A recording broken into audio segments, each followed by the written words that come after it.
Everyone told me that quitting a stable, decent paying night shift job to bet on myself was reckless. They asked, what happens if your business fails? Or what if the market crashes? In fact, my wife Nana looked visibly distraught when we told her the news.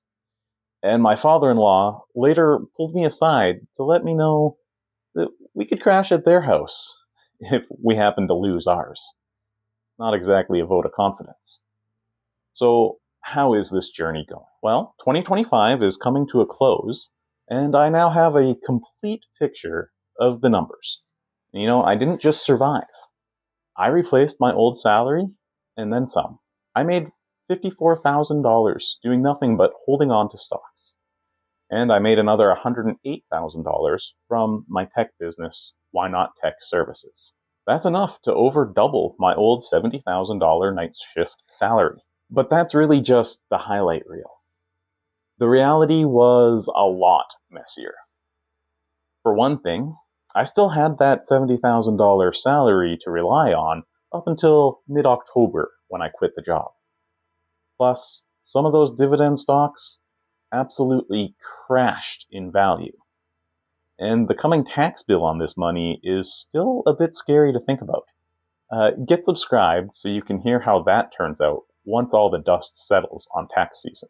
So today I'm going to break down every single dollar of my $150,000 freedom year and talk about the one mistake that I plan on fixing as we move into 2026.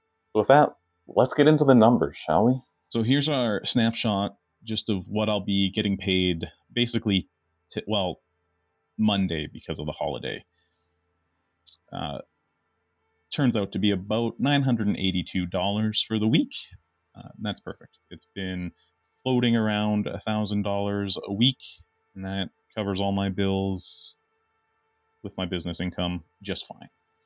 So let's get into some of the overall numbers for the year.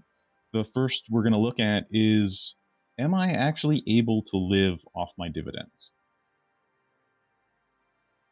And the answer is no, I'm not. So my family budget needs $78,000, basically $79,000. That covers everything: our food, our mortgage, our vehicles, our insurance, health. Everything is in there. We need $79,000, and as I mentioned in the intro, dividends paid me $54,000. So we have a difference of about $25,000. So nope, I'm not living off of my dividends.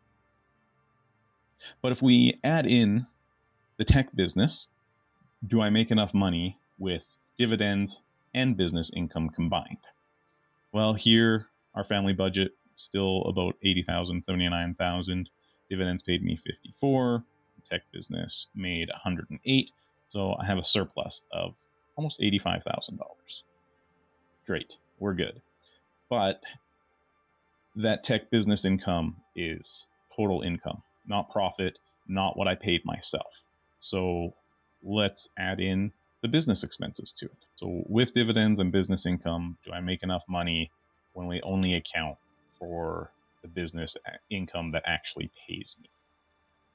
So family budget $79,000, dividends paid $54,000, and 48% of my business income gets paid to me in owner compensation. That's $52,000.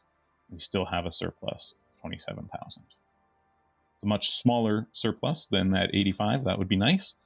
27,000, nothing to scoff at. That's what I reinvest currently.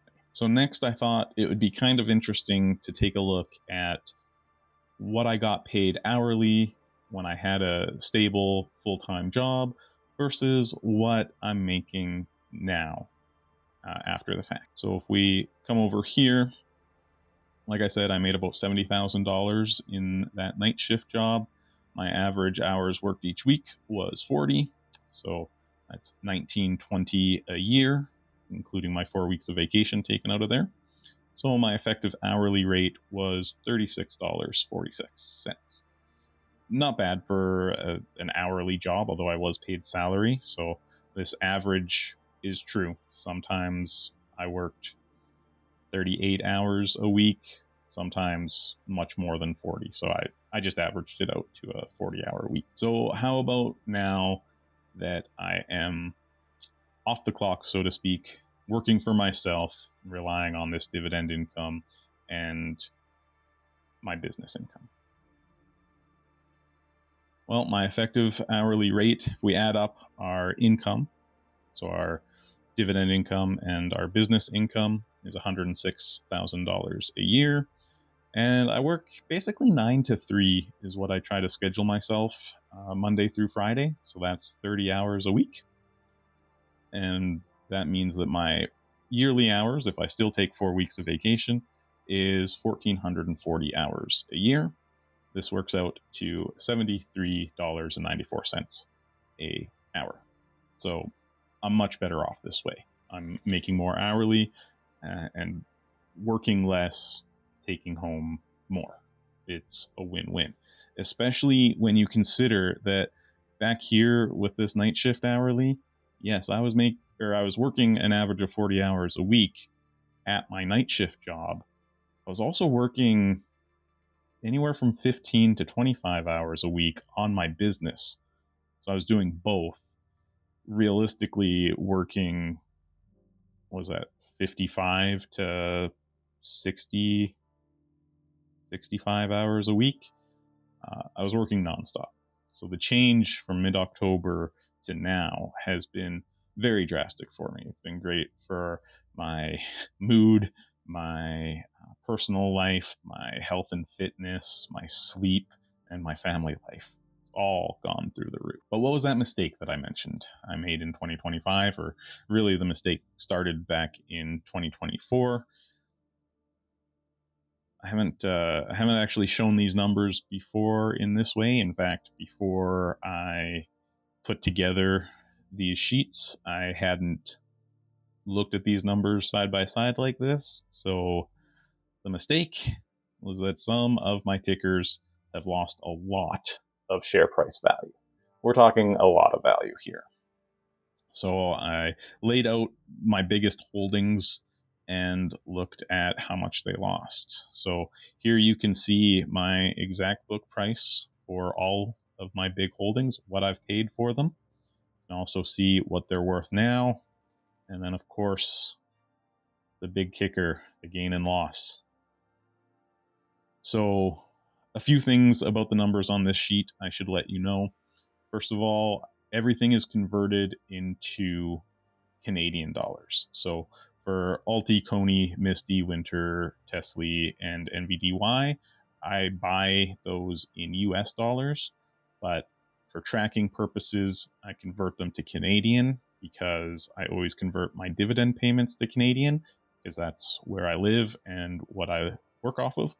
So all the book prices and current value, yesterday I went through and converted them all to Canadian dollars, CAD. So for Alti, yeah, $73,000 I've spent on it, and $5,100 it's worth now. I've lost $2,200 on it. Coney, I've lost $7,600. MSTY, $7,700. Winter, I'm actually up on, which surprised me. I hadn't been looking that closely. Again, I only have 33 shares of Winter, so it doesn't really matter too much. Tesla, down $22,000, and NVDY down $19,000. HHIS, we're up $1,000. So those numbers are, let's face it, they're rough, right? There's no other way to say it. But I've said it time and time again, I'm not really too concerned about the share price. Yes, it sucks. And looking at it this way, it really sucks. That's a lot of money. But I am more concerned with the dividend payments. And these stocks continue to pay. So Alti, Coney, and MSTY, I'm actually realistically down on. Total value, I am down on. That sucks. I can't put it any other way. I'm upset about that. But they're still paying me every month, every week, and those payments contribute to my monthly budget at this point. So I still can't really fault them. I'm still not selling them. I'm going to hold on to them. They're going to continue to feed both my monthly budget and reinvesting into, right now, HHIS. And that's how the rest of these go too. I'm ecstatic that even though TSLY and NVDY are down such significant amounts of money, overall, I'm still up on them. I don't consider this to actually be a loss. I consider myself to be up on them because I am making money. The numbers are clear. I've lost money on the share price, $22,000, but they've paid me over $32,000 for Tesla. So I'm up $10,000. And now that money is going towards paying my bills and reinvesting into other stocks and funds. So I can't complain about that. And overall, even though there's a lot of red on this screen, it's doing what I want it to do. But still a mistake, because still so much lost money. So much lost money. So what am I doing about this mistake moving into 2026? Well, I sort of talked about it in my last video, but the goal is now to start putting the money into safer, more steady funds. They're not foolproof. They're still covered call with extremely high yield, but they're not as volatile. They're not as up and down. And HHIS is what I'm currently focusing on. I have a target in mind for what I want my monthly payments from it to be. Once I hit that, I'll start investing in a new position. But as you can see, I'm up on my share value of HHIS, and it's steadily paying me right now about $500 a month. It will be a little bit more than that once my next buy goes through. And overall, I'm making out good on it.